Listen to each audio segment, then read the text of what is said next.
50 minus 20 plus 15. A. 15. B. 25. C. 35. D. 45. E. 55.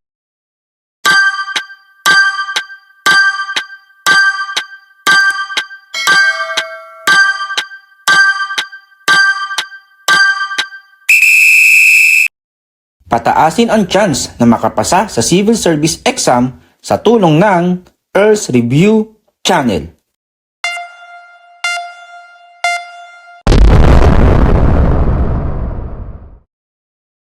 MDAS. Yan ang gagamitin natin sa pagsasagot sa mga problems ngayon. Ano nga ba ang MDAS?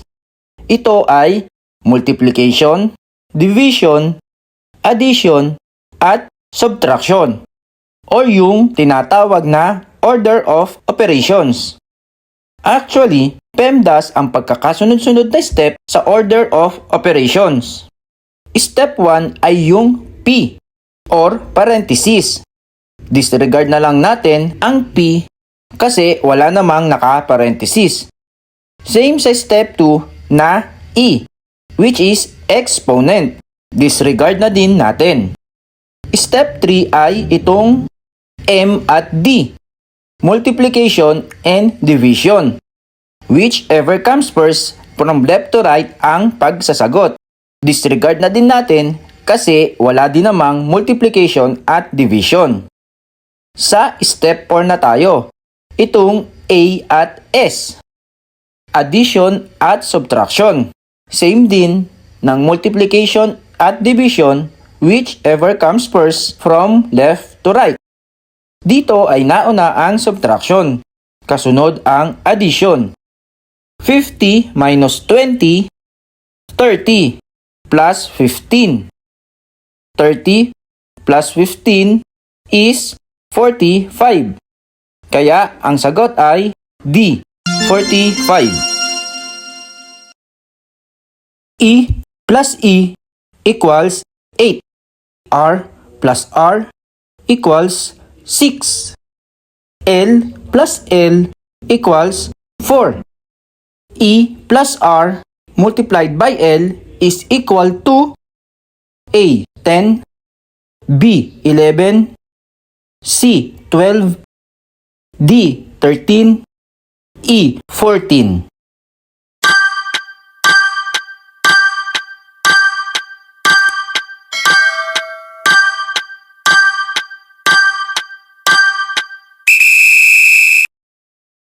E plus E equals 8. Ang value ng E ay 4. By substituting, 4 plus 4 equals 8. R plus R equals 6. 3 naman ang value ng R. 3 plus 3 equals 6. At ang L plus L equals 4. 2 ang value ng L. 2 plus 2 equals 4. Ngayon, alam na natin ang value ng bawat letters. Pwede na nating sagutan itong E plus R multiplied by L. Substitute lang ang bawat value nila. Ang E ay 4 plus value ng R, 3 multiplied sa value ng L na 2. 4 plus 3 multiplied by 2 equals, dito na natin gagamitan ng order of operations. Una ang multiplication sa order of operations. Next ang addition. 3 multiplied by 2, 6. Copy lang muna itong 4 plus.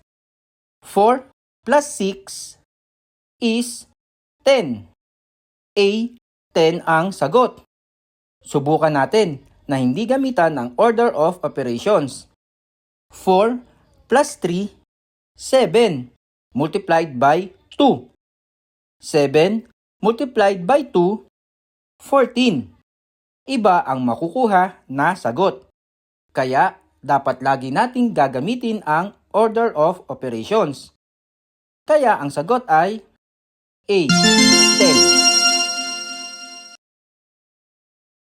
10. 8 minus 3 multiplied by 2 equals A, 2, B, 4, C, 6, D, 8, E, 10.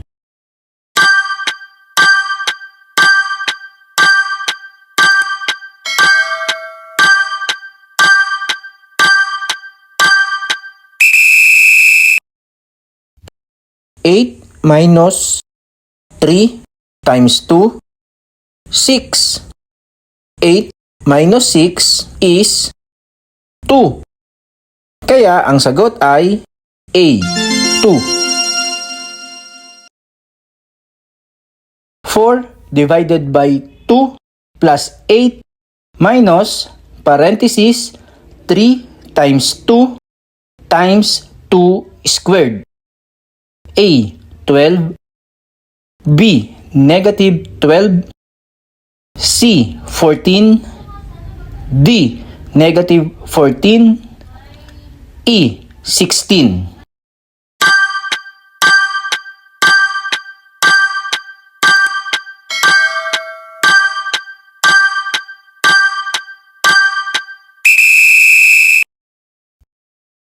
Dito muna tayo sa parenthesis.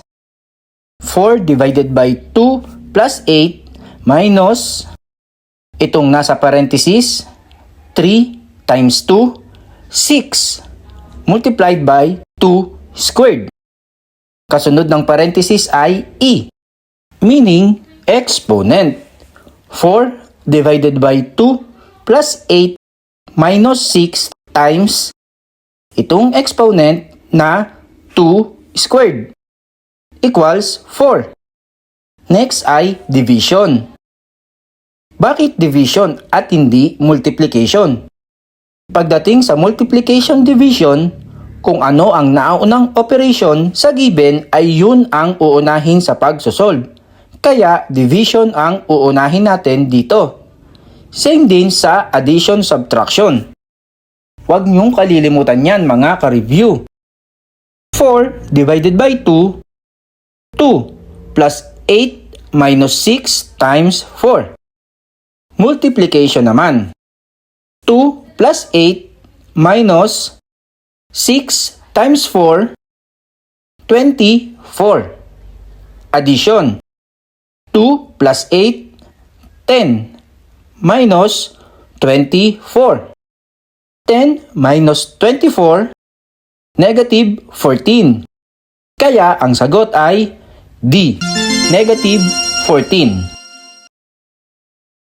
27 divided by 9 minus 2 plus 6 multiplied by 5 minus 3 squared. Unahin natin ang nasa parenthesis. 27 divided by 9 minus 2 plus 6 multiplied by itong nasa parenthesis 5 minus 3, 2 squared. Ito namang exponent. 27 divided by 9 minus 2 plus 6 multiplied by 2 squared, 4. 27 divided by 9, 3 minus 2 plus 6 multiplied by 4.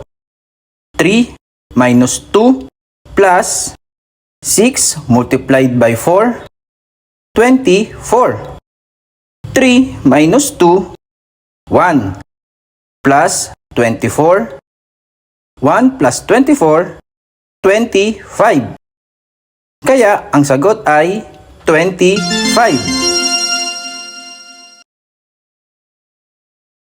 Kung nakatulong ang video natin ngayon, please like, share, follow, and subscribe sa Earth's Review channel for more videos.